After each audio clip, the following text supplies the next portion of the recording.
Hey guys, நான் ஒரு paper leaf தான் செஞ்சுருக்கேன். நான் இதில் பிளாக் சார்ட் யூஸ் பண்ணியிருக்கேன். நீங்கள் எந்த கலர் சார்ட்னாலும் சரி, இல்லை கலர் பேப்பர்ஸ்னாலும் சரி இதில் யூஸ் பண்ணிக்கலாம்.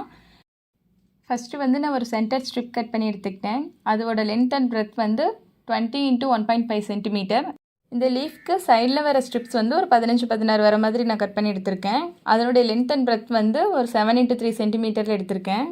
அடுத்ததாக கட் பண்ணி எடுத்திருக்க சென்டர் ஸ்ட்ரிப்பை ரெண்டாக மடிச்சுட்டு சென்டரில் கம் போட்டு ஒட்டிடுங்க. இப்போ சைட் ஸ்ட்ரிப்ஸ்லாம் ரெடி பண்ணலாம். ஃபஸ்ட்டு ஒரு பேப்பர் எடுத்துகிட்டு அதை ரெண்டாக ஃபோல்ட் பண்ணி கட் பண்ணிக்கிங்க. ஏன்னா ஃபஸ்ட்டு ஸ்ட்ரிப் வந்து நம்ம ஆஃப் சீட் இருந்தால் போதும், அதனால் பாதி மட்டும் கட் பண்ணி எடுத்துக்கிறோம். அதை ரெண்டாக ஃபோல்ட் பண்ணிவிட்டு ஒரு கார்னரில் மட்டும் லீஃப் டிசைன் வர மாதிரி கட் பண்ணி எடுத்துக்குங்க. அடுத்ததான் இன்னொரு ஷீட் எடுக்கிறோம். அந்த ஷீட்டை வந்து ரெண்டாக ஃபோல்ட் பண்ணிவிட்டு அந்த ஷீட்டில் ஒரு பக்கம் திரும்பவும் மடிச்சுட்டு அடுத்த பக்கமும் அதே மாதிரியே மடித்து விடணும். இப்போ மடித்த ஷீட்டை பார்த்தா W அல்லது M மாதிரி இருக்கும். இப்போ அதை வந்து ஒரு கார்னரில் மட்டும் லீஃப் டிசைன் வர மாதிரி கட் பண்ணி எடுத்துக்குங்க. அப்புறம் அந்த சென்டராக இருக்கிறத முக்கால்வாசி கட் பண்ணி விட்டுறலாம். இப்போ இதே மாதிரி ரிமைனிங் இருக்க எல்லா ஸ்ட்ரிப்ஸையும் கட் பண்ணி எடுத்தாச்சு.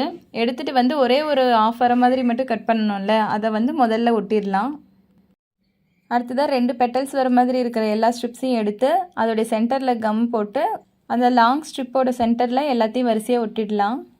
ஒட்டுறதுக்கு எல்லாம் ஈவனாக வேணும்னா அந்த லாங் ஸ்ட்ரிப் இருக்குல்ல, அந்த ஸ்ட்ரிப்பில் வந்து 1 சென்டிமீட்டரில் அப்படியே வரிசையாக மார்க் பண்ணிவிடுங்க, 15 சென்டிமீட்டர் வரைக்கும். இதே மாதிரி எல்லா ஸ்ட்ரிப்ஸையும் ஒட்டினோம்னா ஒரு அழகான லீஃப் ரெடி ஆகிடுச்சு. இந்த மாதிரி நிறைய லீஃப்ஸ் ரெடி பண்ணி தென்னை மரம் இந்த மாதிரி செய்யலாம். இல்லை நீங்கள் வந்து ஹோம் டெக்கரேஷனுக்கு எதுக்காவது யூஸ் பண்ணிக்கலாம். இந்த மாதிரி டெக்கரேட்டிவ் வீடியோஸ் அல்லது கிராஃப்ட் வீடியோ இல்லை ஸ்டூடெண்ட்ஸ்க்கான கிராஃப்ட் வீடியோஸ் எந்த மாதிரி வேணும்னாலும் நீங்கள் கமெண்ட் பாக்ஸில் மென்ஷன் பண்ணுங்கள். மறக்காமல் இந்த வீடியோவுக்கு லைக் பண்ணிவிடுங்க, சப்ஸ்கிரைப் பண்ணிவிடுங்க. தேங்க்ஸ் ஃபார் வாட்சிங்.